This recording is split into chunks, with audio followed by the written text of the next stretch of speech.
So I just hope the purpose of my talk is not to provide another educational on the ongoing debate. For almost 2 years now, the protest that was ignited by Colin Kaepernick within the National Football League around the issue of racist oppression, especially police brutality, but to further have dialogue on this issue, which is ongoing. Much of my talk will be highlighting some points in my recent article that was written a few days ago, but since I wrote the article, there's been some very important developments that happened since then to illustrate how fluid the political situation is. The main motivation for the article was that an overwhelming majority of the National Football League's 32 CEOs voted on May 23rd to ban peaceful protest by players in the form of kneeling during the playing of the national anthem in the upcoming 2018-19 season. Only Jed York, the owner of the San Francisco 49ers, abstained. Since former 49ers quarterback Colin Kaepernick began to sit and then kneel at the beginning of every game during the 2016-17 season to protest racist police brutality, his actions became and continue to be a source of national debate that have transcended the sports world. Kaepernick actually began to protest during the 2016 preseason, immediately following the police murders of Alton Sterling in Baton Rouge, Louisiana, and Philando Castile in a suburb of St. Paul, Minnesota, both captured on video.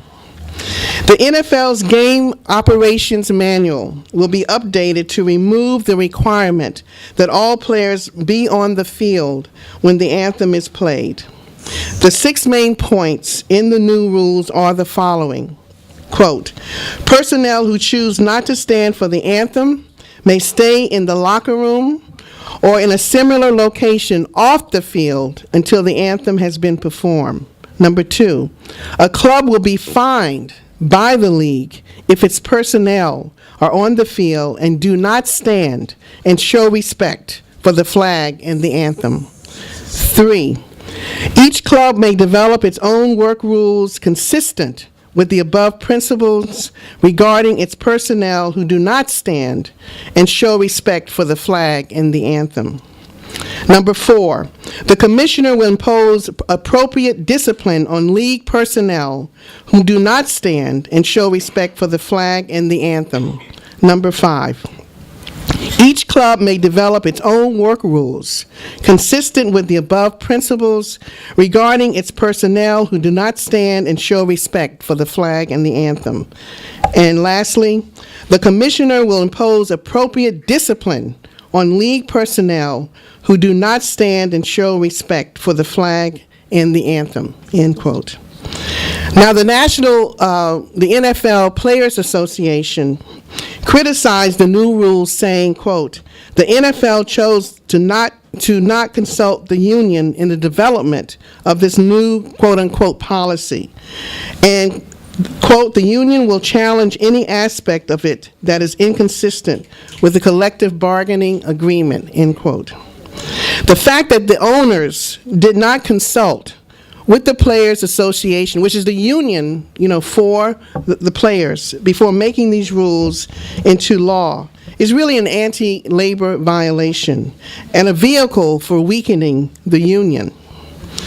Now, today it was announced that Kaepernick, who filed a lawsuit against the NFL owners last October for collusion to keep him from ever playing football again, and his lawyers, they plan to subpoena the bigot-in-chief, Donald Trump, stemming from the lawsuit. It was Trump who took to Twitter in September 2017, aiming a vicious attack on all protesting players who either took a knee or raised their fist during the anthem, calling them sons of what that is, and demanding that owners fire them. Once other African American players joined the protest from other teams, Trump called on fans to boycott the games. The owners, along with Trump, have attempted to change the narrative of the protest origins from opposing police murders of unarmed black and brown people to disrespecting the U.S. flag and the military. Once Trump's attacks elevated this false narrative, even members of the military, both retired and rank and file, took to Twitter by storm, defending the players' right to protest based on their First Amendment right.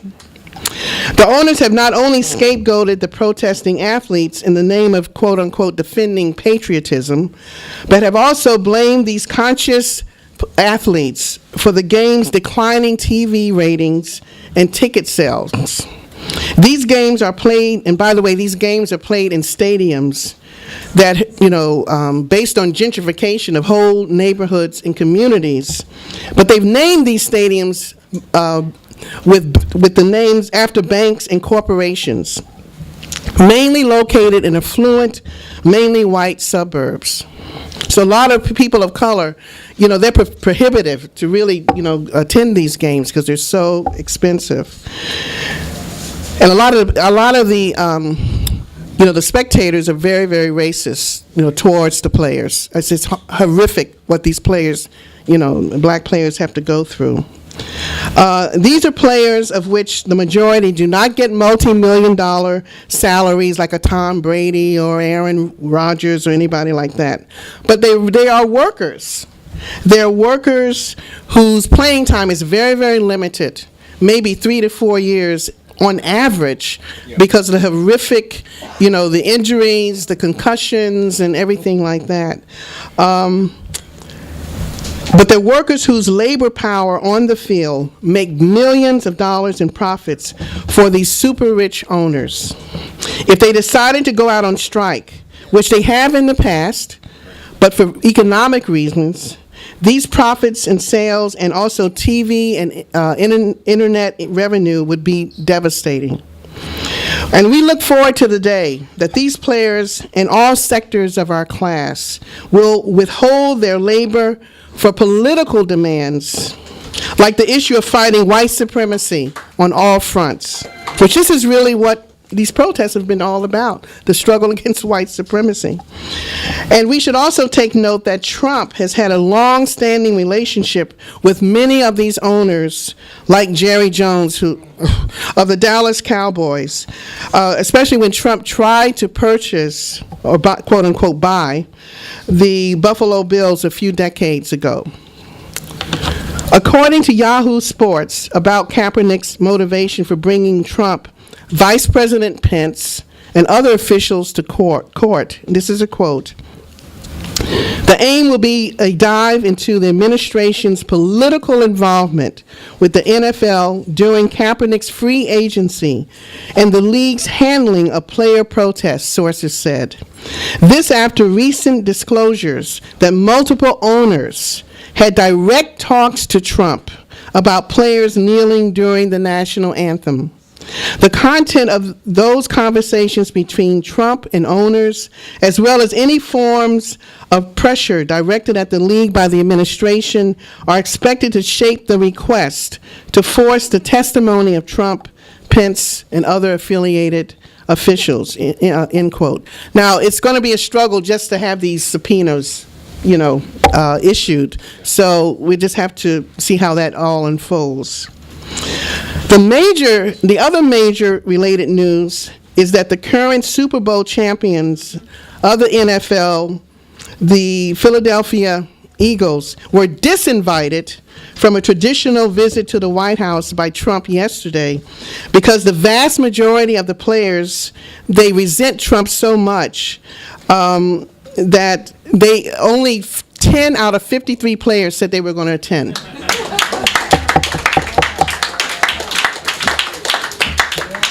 And what's interesting about this is that these players, the Eagles, while other teams had various players, protesting, they didn't even take a knee the whole year. The Eagles. Now, they raised their fist and, that type of thing, but none of them took a knee. That's been reported.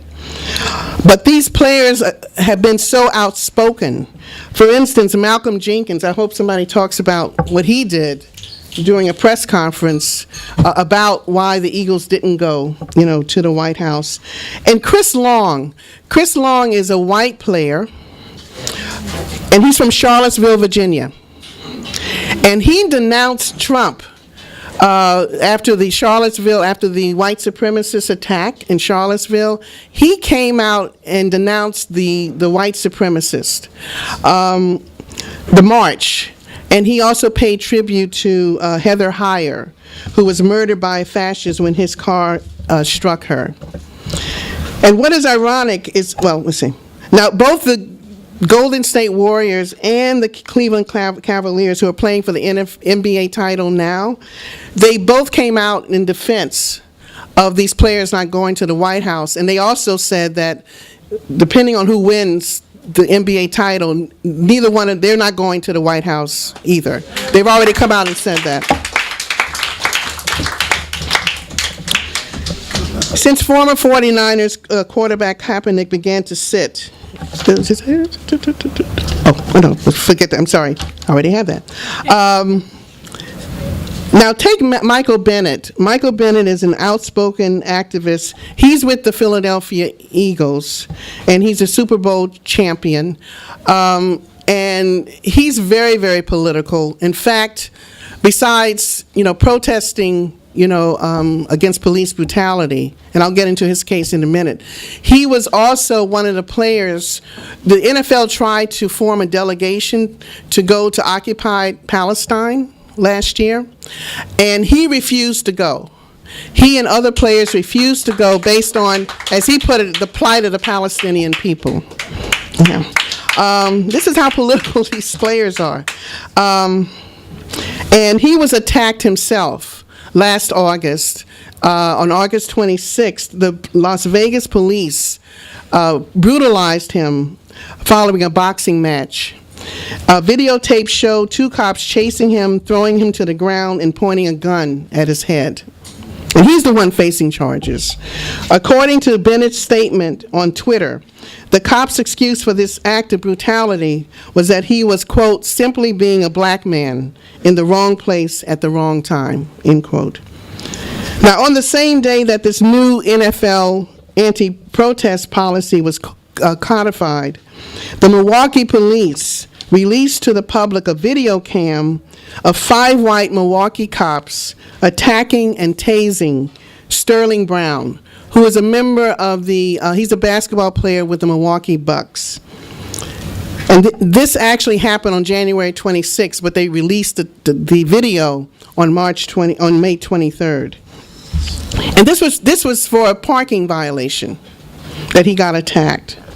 And while the Milwaukee police have publicly apologized to Brown, he is filing a lawsuit for violation of his civil rights, not just on behalf of himself, but, as he put it, on behalf of all the known and unknown black victims of police terror. So, comrades and friends, in closing, this political struggle that Kaepernick opened up in 2016 is long from being over. Once these reactionary rules were put into place, there have been rumors of players talking about various ways of defying these rules in the upcoming season. From the New York Jets, the Green Bay Packers have come out. A lot of the players have come out against this rule because they really don't like Trump and his interference. The NFL is a private enterprise, and for someone like Trump to interfere with the inner workings of an enterprise like this, there's a lot of resentment in terms of his interference and his influence on these rules. We just have to continue to monitor the situation, continue to find out how we can show solidarity with these players. But it really goes to show that sports cannot be separated from the broader societal issues like white supremacy and capitalist exploitation, especially when the vast majority of these athletes this is still the most popular pro sport in the country, They're 70% black, and this is based on the Washington Post figures. Many of these players have personally experienced police brutality and mass incarceration in their young lives. So it is not a stretch that they feel a strong affinity for black communities being besieged by the police. And many of these players are still pissed off that Kaepernick and his former teammate Eric Reed have not been picked up by any team as of June of this year. And Reed is a defensive safety who has knelt on every game with Kaepernick. He's been the main person who just shows solidarity with him because they were on the same team. Kaepernick's actions and the repercussions he has faced have been compared by many to Muhammad Ali losing his heavyweight title in the late 1960s for refusing to fight in the Vietnam War. And also, Kaepernick has inspired other athletes of all ages and other sports to protest injustice by kneeling on fields and courts all over the country. Thank you. Jenkins thing. One of the signs that he was showing, I'm just paraphrasing, he was talking about mass incarceration, that how many black people are in prison. I think it was like he said 60 or 70%. It's really, really important. That's part of the, the Black Lives Matter movement, the struggle against white supremacy. And I think this is the last thing with Trump. What Trump is doing, he's trying to cover himself in terms of these athletes refusing to come. Once he got word about the Philadelphia Eagles not coming, or so many of the players not coming, what he does is that he tries to flip the script. He disinvites them first instead of being renounced and denounced. That's what he did when Steph Curry from the Warriors said last year, well, it was when the Warriors were debating on whether they were going to come to the White House after winning the title. When he got word, he put out on Twitter, well, Steph Curry is rethinking this, so I'm disinviting them. They're not invited to the White House. So he tries to flip the script to try to cover himself, But I think we owe a lot of gratitude to Trump, in one sense, because what he's doing, he's politicizing these players. He's politicizing them. He's unifying these players because he is so racist and so vicious towards these players who are workers, who are mainly oppressed workers, that he's bringing them together. It was very interesting that with even some of the white players who were trying to show solidarity with the black players. Now, a couple of them knelt, but again, this guy, Chris Long, who's very, very, very interesting, the one who's from Charlottesville, what he did with Malcolm Jenkins every week is that he would put his hand on his shoulder or put his arm around him every time he would raise his fist as a show of solidarity. And that's very, very important. And hopefully the next step will be to take a knee, and of course, to go beyond that in terms of withholding their labor, as I pointed out before, to become, to not only speak out politically, but take it to another level in terms of, taking action, which I think this is what this is really leading towards. It's really, going in that direction very much. So in an ironic way, we have Trump to thank for that. Just like what he's radicalizing the whole, working class, with his, vitriolic, anti, immigrant, white supremacist, rhetoric and so forth. Everybody's hating him, so it's a good thing.